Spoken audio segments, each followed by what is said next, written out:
ഇന്നത്തെ വീഡിയോ ഒരു ഡിന്നർ റെസിപ്പിയാണ്. നല്ല സോഫ്റ്റ് ആയിട്ടുള്ള ചപ്പാത്തിയും റെസ്റ്റോറൻറ്റ് സ്റ്റൈൽ കോളിഫ്ലവർ ബട്ടർ മസാലയുമാണ് ഇന്ന് തയ്യാറാക്കുന്നത്. അപ്പോൾ നമുക്ക് കുക്കിംഗ് തുടങ്ങാം. ആദ്യം ചപ്പാത്തിക്കുള്ള മാവ് കുഴച്ച് വയ്ക്കാം. ഞാനിവിടെ 2 ഗ്ലാസ് ഗോതമ്പ് പൊടിയാണ് എടുക്കുന്നത്. ഇനി അതേ ഗ്ലാസ്സിൽ തന്നെ 1.25 ഗ്ലാസ് വെള്ളം ചൂടാകാനായി വയ്ക്കാം. ഇങ്ങനെ നല്ല ചൂടുവെള്ളത്തിൽ കുഴച്ചെടുക്കുമ്പോൾ ചപ്പാത്തി നല്ല സോഫ്റ്റ് ആയിട്ട് കിട്ടും. അതേപോലെ കുറേ സമയം ഇരുന്നാലും നല്ല മയം ഉണ്ടാവും. ഇപ്പം വെള്ളം നല്ലതുപോലെ ചൂടായിട്ടുണ്ട്. ഇനി തീ ഓഫ് ചെയ്യാം. ഇനി ഗോതമ്പ് പൊടിയിലേക്ക് ആവശ്യത്തിനുള്ള ഉപ്പ് കൂടി ചേർത്ത് മിക്സ് ചെയ്യാം.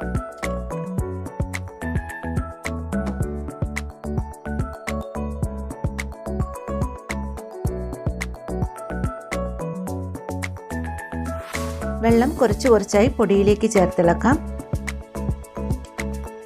ഒരു സ്പൂൺ കൊണ്ട് ഇങ്ങനെ പൊടിയെല്ലാം മിക്സ് ചെയ്യാം.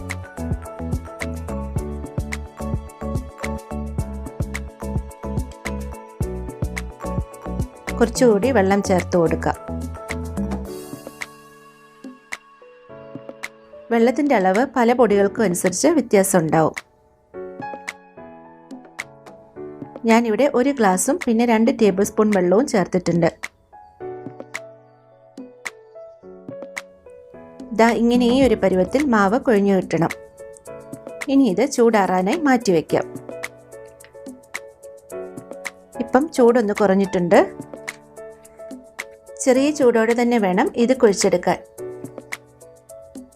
ഇനി പൊടിയെല്ലാം കൈകൊണ്ട് തന്നെ കുഴച്ചെടുക്കാം.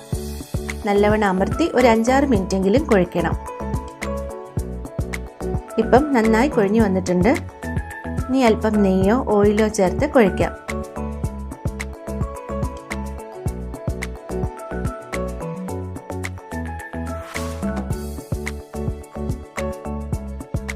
അപ്പം നമ്മുടെ കയ്യിൽ പിടിച്ചിരിക്കുന്ന മാവെല്ലാം ഇതിലേക്ക് ആയിക്കോളും. ചപ്പാത്തിക്കുള്ള മാവ് റെഡി ആയിട്ടുണ്ട്. ഇനി ഇത് അടച്ചു മാറ്റി വയ്ക്കാം. ഇനി നമുക്ക് ചപ്പാത്തിക്ക് വേണ്ടിയുള്ള കറി തയ്യാറാക്കാം. കോളിഫ്ലവർ ബട്ടർ മസാലയാണ് തയ്യാറാക്കുന്നത്.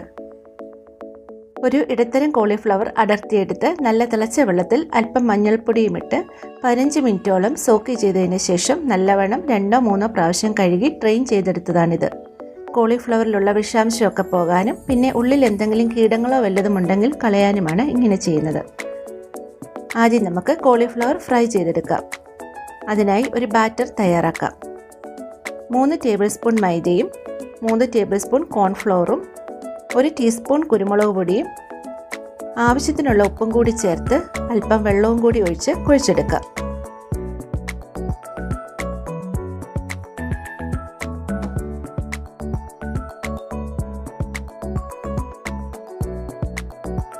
ഇനി കോളിഫ്ലവർ കൂടിയിട്ട് മിക്സ് ചെയ്യാം.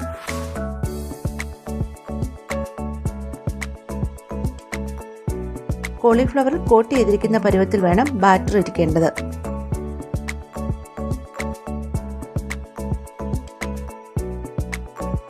ഇനി ഒരു പാൻ ചൂടാകാൻ വയ്ക്കാം.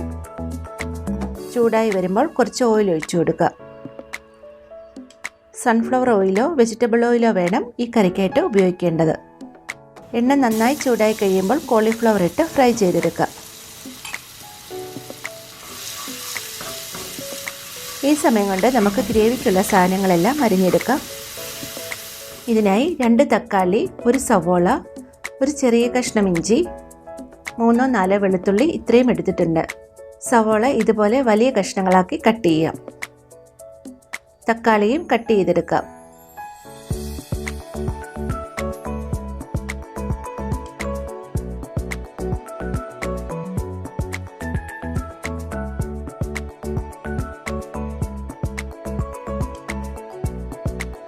ഇഞ്ചി ചെറുതായി മുറിച്ചെടുക്കാം. വെളുത്തുള്ളി അങ്ങനെ തന്നെ ഇട്ടാൽ മതി.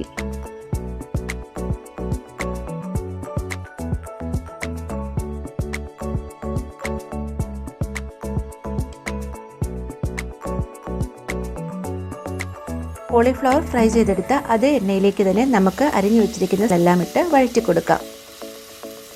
ഇതിലിപ്പോൾ അധികം ഓയിൽ മാറ്റാനില്ല, അതുകൊണ്ട് അരിഞ്ഞു വെച്ചിരിക്കുന്നത് ഈ ഓയിലിലേക്ക് തന്നെ ഇട്ട് കൊടുക്കുകയാണ്. ഓയിൽ അധികമുണ്ടെങ്കിൽ കുറച്ച് മാറ്റിയതിന് ശേഷം വേണം അരിഞ്ഞതൊക്കെ ചേർക്കാൻ. 1 മിനിറ്റ് ഒന്ന് വഴറ്റിയതിന് ശേഷം കുറച്ച് ഉപ്പും കൂടി ചേർത്ത് കൊടുക്കാം.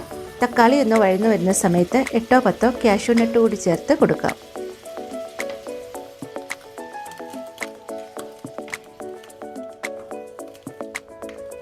അതിനുശേഷം തക്കാളി നന്നായി വേവുന്നതുവരെ ലോ ഫ്ലെയിമിൽ അടച്ചു വയ്ക്കുക.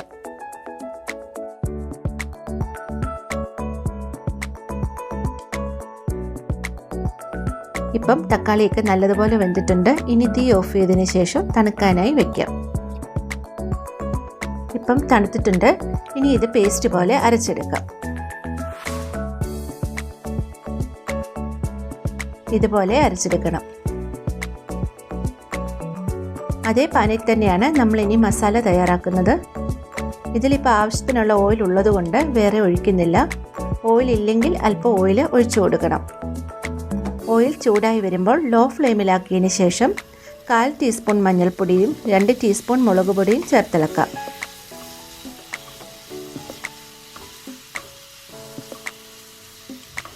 ഇതിലേക്ക് അരച്ചെടുത്ത ഗ്രേവി കൂടി ചേർക്കാം. മിക്സിയുടെ ജാറിലേക്ക് കുറച്ച് വെള്ളം കൂടി ചേർത്ത് അരപ്പ് മുഴുവനായും ചേർക്കാം.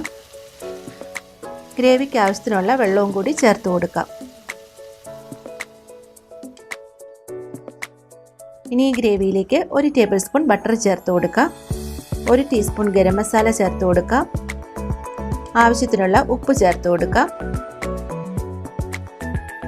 1/2 ടീസ്പൂൺ പഞ്ചസാര കൂടി ചേർക്കാം.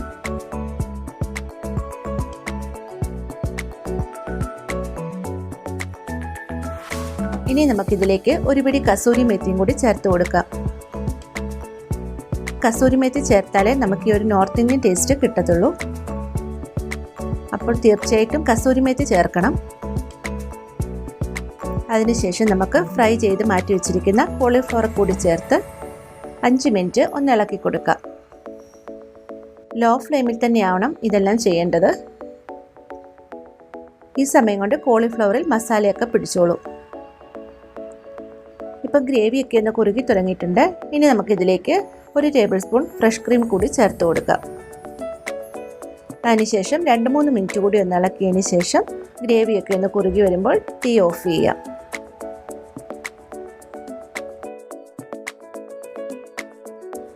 അങ്ങനെ നമ്മുടെ സൂപ്പർ ടേസ്റ്റി ആയിട്ടുള്ള കോളിഫ്ലവർ ബട്ടർ മസാല റെഡിയായി.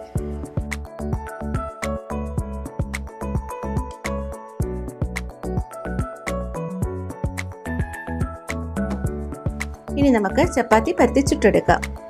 ടേബിൾ നന്നായി ക്ലീൻ ചെയ്തതിന് ശേഷം മാവ് ഇതുപോലെ നല്ലവണ്ണം കുഴച്ചെടുക്കാം.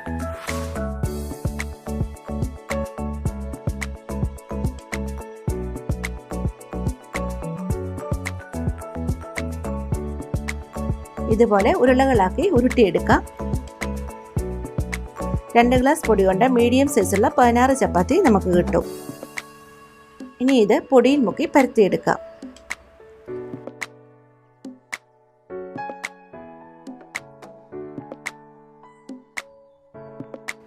ചപ്പാത്തി തവ നല്ലവണ്ണം ചൂടാകുമ്പോൾ പരത്തി വെച്ചിരിക്കുന്ന ചപ്പാത്തി ഓരോന്നായി ചുട്ടെടുക്കാം. മീഡിയം ടു ഹൈ ഫ്ലെയിമിൽ തന്നെ വേണം ചപ്പാത്തി ചുടേണ്ടത്. ചപ്പാത്തി തവയിലേക്ക് ഇട്ടതിന് ശേഷം 3-4 സെക്കൻഡ് കഴിയുമ്പോൾ തിരിച്ചിടാം. ഇനി നമുക്ക് കുറച്ച് സമയം വെയിറ്റ് ചെയ്യാം. അടിയിൽ നിന്ന് നല്ലതുപോലെ കുമിളകൾ വന്ന് തുടങ്ങുമ്പോൾ മാത്രമേ വീണ്ടും തിരിച്ചിടാവുള്ളൂ.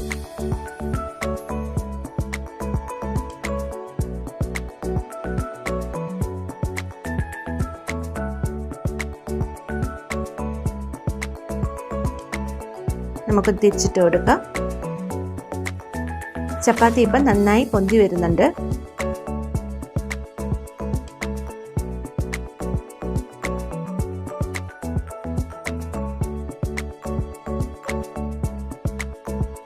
ഇത് തവയിൽ നിന്നും മാറ്റാം. ബാക്കിയിരിക്കുന്ന ചപ്പാത്തി കൂടി ഇതുപോലെ ചുട്ടെടുക്കാം. ഇതുപോലെ ചുട്ടെടുത്താൽ ചപ്പാത്തി നല്ല സോഫ്റ്റ് ആയിട്ട് കിട്ടും. പല പ്രാവശ്യം നമ്മൾ തിരിച്ചും മറിച്ചു വിട്ടാൽ ചപ്പാത്തി ഹാർഡായി പോകും. ചപ്പാത്തി ഇപ്പം ചുട്ടെടുത്തിട്ടുണ്ട്. അപ്പം വളരെ എളുപ്പത്തിൽ തന്നെ നോർത്ത് ഇന്ത്യൻ സ്റ്റൈലുള്ള കോളിഫ്ലവർ ബട്ടർ മസാലയും ചപ്പാത്തിയും റെഡി ആയിട്ടുണ്ട്. ഈ ഒരു കറി ചപ്പാത്തി, നാൻ, റുമാലി റൊട്ടി, വൈറ്റ് റൈസ് ഇതിൻ്റെ എല്ലാം കൂടെ നല്ലൊരു കോമ്പിനേഷനാണ്. എല്ലാവരും മറക്കാതെ ഈ റെസിപ്പി ഒന്ന് ട്രൈ ചെയ്ത് നോക്കി അഭിപ്രായങ്ങൾ അറിയിക്കണം. അതുപോലെ ചാനൽ സബ്സ്ക്രൈബ് ചെയ്യാത്തവർ സബ്സ്ക്രൈബ് ചെയ്ത് സപ്പോർട്ട് ചെയ്യണം. അടുത്തുള്ള ബെല്ലൈക്കണും പ്രസ് ചെയ്യാൻ മറക്കരുത്. അപ്പോൾ വീണ്ടും നല്ല നല്ല റെസിപ്പികളുമായി ഞാൻ വരാം. ബൈ.